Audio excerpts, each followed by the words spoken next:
You're right in a way that what I mean is, what you said, we're not courageous enough. That's the key to it. We're not courageous enough to stare the facts of experience in the face. What? All we know of the world are fleeting perceptions. Nobody has ever experienced a continuously existing world made out of stuff called matter.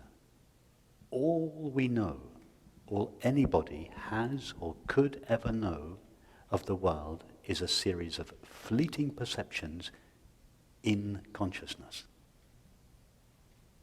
Moreover, consciousness itself is the only experience we have that is not fleeting, that is substantial, that never undergoes any change. Yes, we don't have the courage to, scientists, I mean, we as individuals, but scientists don't have the courage to look that fact in the face and see the evidence, see the undeniability of the fact that all experience appears in consciousness. Why is it? What makes us towards that attitude? What is the root of this happening? Is my question.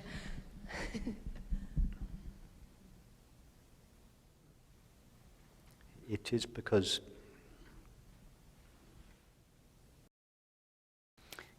as an infant,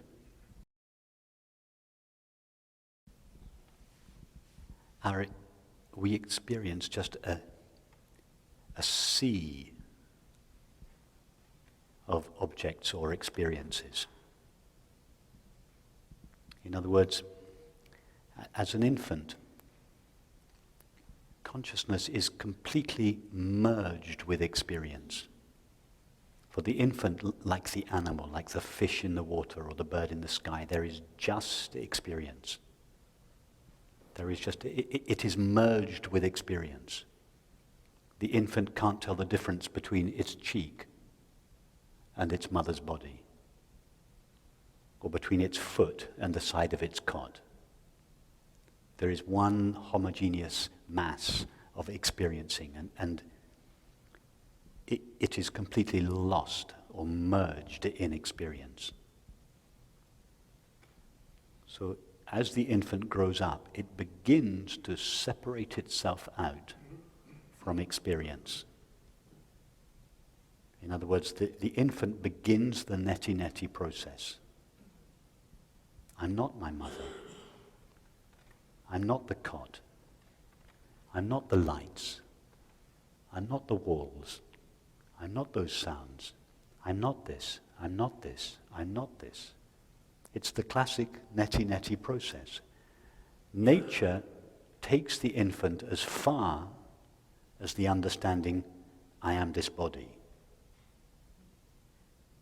It's a natural process. The infant has to go through this process. What is happening is that the infant is separating itself out, separating it, I, consciousness, out from being completely merged in experience. So the I is withdrawing from this homogeneous mass of experience. The I is separating itself. And by the age of sometime in childhood, the I has separated itself only so far, that is, I am the body.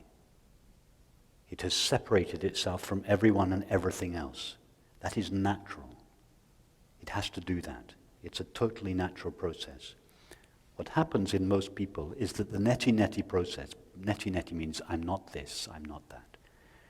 The neti-neti process stops when we get to about age 8 with the I am this body. All that we do here is just continue the neti-neti process on. Having separated itself from the world and identified itself with the body, all we do here is just continue the neti-neti process back. So we separate consciousness out from the body as well as the world. And we arrive at the conclusion, not I am the body, which is the child's experience, but I am pure consciousness. In other words, consciousness in the infant and the animal is merged with experience. So the first step is to separate out consciousness from experience and establish I am awareness. Then we explore the nature of that awareness and to realize it is infinite and eternal. Then, that is called illumination. That is in a way the maturing process, the full, it is the completion of becoming an adult. The true adult is the recognition, I am infinite consciousness. That is maturity. But then we go back to the objects of the body-mind world from which we have separated ourselves in this process. And we look at them again and we ask, what is my relation to them?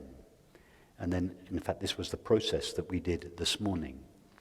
We then bring experience closer and closer and closer until eventually experience merges in consciousness. So in the infant's experience, consciousness is merged in experience. In the awakened experience, experience is merged in consciousness. So the infant says, all there is experience. In awakening we say, all there is consciousness. They appear to be the same, and they do share some similarities, but they're very different.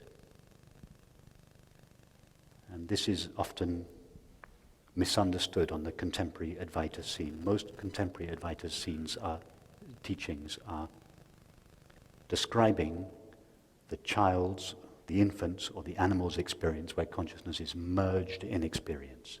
And they say all there is experience. All there is this. Which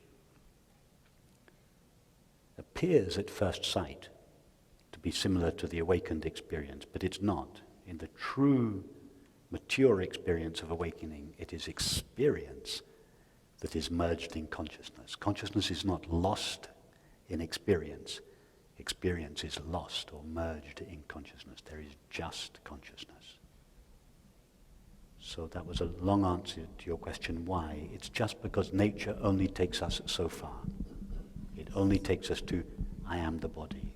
And here we complete that process, the neti-neti process.